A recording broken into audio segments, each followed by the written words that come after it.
ইফতার করার পূর্বে ও পরে কোন দোয়া পাঠ করতে হয় সে সম্পর্কে জানবো। চলুন। যে কোনো খাবার খাওয়ার শুরুতে বিসমিল্লাহ পাঠ করতে হয়। আল্লাহ রসুল সাল্লাল্লাহু আলাইহি ওয়াসাল্লামের এটি সুন্নাত। আল্লাহ রসুল সাল্লাল্লাহু আলাইহি ওয়াসাল্লাম তিনি বলেন, ইদা আকালা আহাদুকুম তাআমান ফালিয়াকুল বিসমিল্লাহ। যখন তোমাদের মধ্যে কোনো ব্যক্তি খেতে শুরু করবে তখন সে বিসমিল্লাহ পাঠ করবে।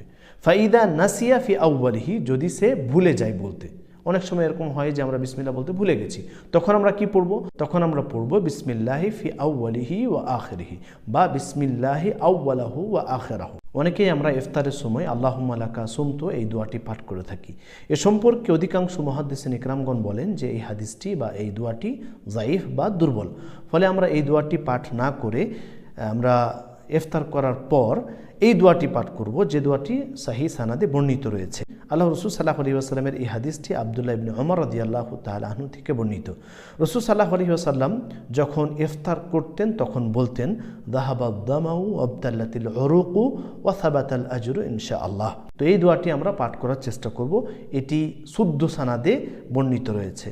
আর আল্লাহুম্মা লাকা সুমতু এই দোয়াটি আমরা দীর্ঘদিন ধরে পড়ে আসছি, যদিও এটা অনেকেই বলেছেন যে হাসান পর্যন্ত পৌঁছে গেছে, তাও শুদ্ধ সানাদে যে দোয়াটি বর্ণিত রয়েছে সেটা পড়াই বেশি উত্তম। আল্লাহু আ'লাম বিস-সাওয়াব।